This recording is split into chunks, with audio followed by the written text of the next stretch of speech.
Recording in progress.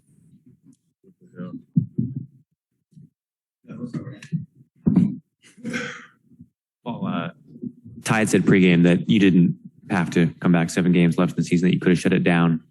Was there ever a point in the last 3 months where you thought that might be a possibility, or were you pretty committed to, you thought this could happen before the regular season ends? No, I was always optimistic that I could come back and play. I mean, just my history coming down to playoffs.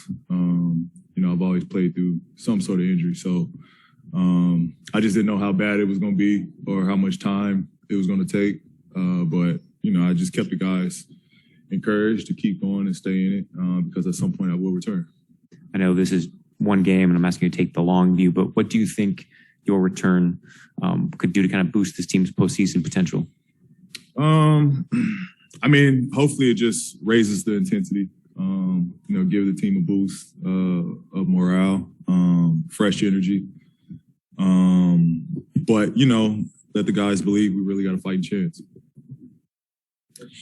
Paul, when you came back, you played 2 games. You told us you took a bit of a bump in that Spurs game, played the Kings game, and then just, I guess, what happened, what were you feeling after that led you to, get the MRI and all that? And I guess, what was it like going through those months of just rest, not knowing what would happen? Yeah. I mean, when I was feeling it in December, it was, it was just painful. It was painful. I felt I couldn't do the stuff that I needed to do.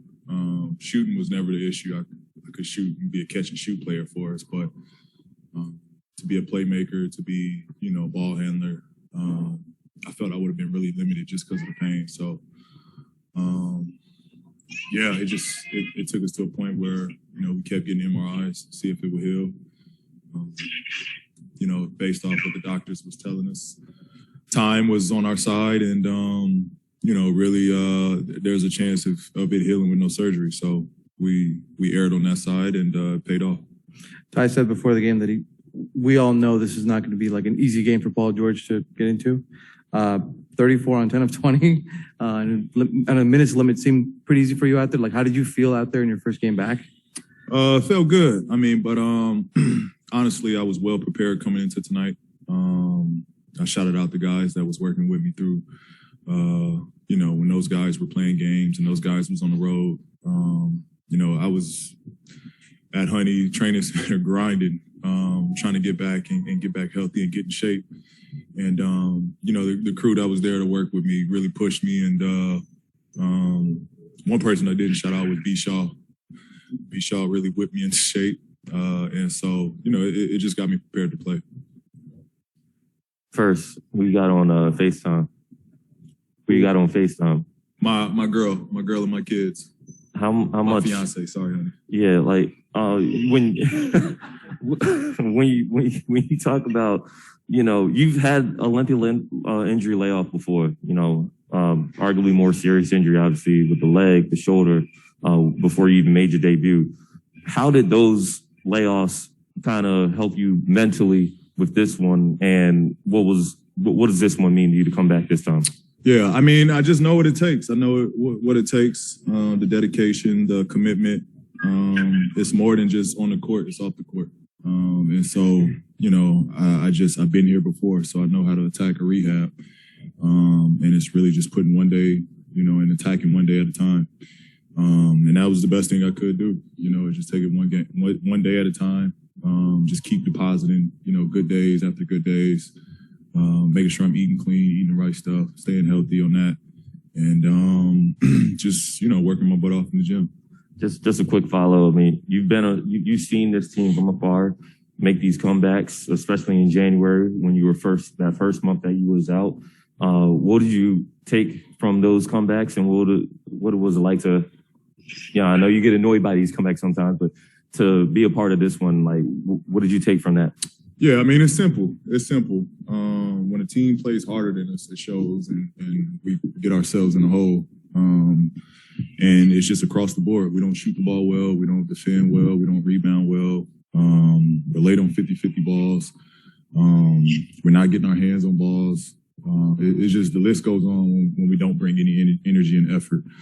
But when we do, we're the team that the other team looks how we looked in the first half. So the game completely changes, and we give ourselves a chance. I think just the thing we got to address is just to always come out with energy, start the game with energy, start the game with effort, and our intensity has to be there. I told the guys we didn't look like a playoff team right now, and so I think down the stretch, that's what we got to start shaping into.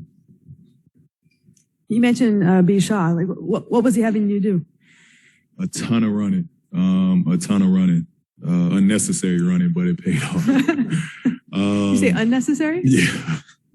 How much is a ton? Like, you running a marathon here? Like, I mean, you know, I felt I was more of a track player than a basketball player at some point. But, you know, it paid off. I trusted him. You know, he got me prepared. There's nothing bad I can say about the preparation. Did you feel like you had your legs then today? It looked like in the beginning I didn't. No? I didn't. Legs were a little heavy. I felt it on some of those layups. But you know, after the second win and everything settled, got the jitters out. Everything came back, and you know, I felt fresh. I felt really good. Well, thanks to the girls in the family for sharing you with us again. What's that? So thanks to the girls in the family for sharing you with us again. Oh yeah, they say thank you. Hey, Paul, how did it feel both mentally and emotionally to go through what you've been going through since December? And then how did it feel to have the type of performance that you just had tonight? Yeah, I mean, it was tough. You know, it was tough because I know how that goes when, you know, your best player goes down just for the locker room and guys. It's a lot on their shoulders. It was a lot on Mook's shoulders. It was a lot on Reggie's shoulders, Nico, Zoo. You know, it's a lot of weight on their shoulders when your player goes down and you don't know when he's coming back and how long he's going to be out. So every time I get hurt, that affects me more than anything. It's just the weight that I know other guys have to carry. And so, you know, that's really where the motivation and determination to come back comes from. Paul, what's up? Welcome back. You said that time was on your side. Was surgery ever a serious possibility, though? Yeah, it was. It was. Honestly, right after it happened, I was on the side of just getting surgery and getting over it and, you know, getting it done now. So, you know, I don't have to go into a summer rehabbing and, you know, healing and nursing an injury. I wanted to hit the ground running in the summertime. So, immediately I wanted to get surgery, but, you know, the doctor that dealt with this and saw this a lot in athletes, said that this injury heals, you know, that ligament will attach itself back to the bone and, I should be fine. Just give it some time. So, you know, thankfully, you know, we went that direction. I feel good and, you know, he was right. 34 points. Is your elbow, is it back like to normal? Is it stronger? I mean, it looked like also you definitely tested it when you had to try to catch that alley-oop, the one that you passed to Isaiah. I mean, it's, you know, it's in the 90 percentile. You know, but this is still part of the progression.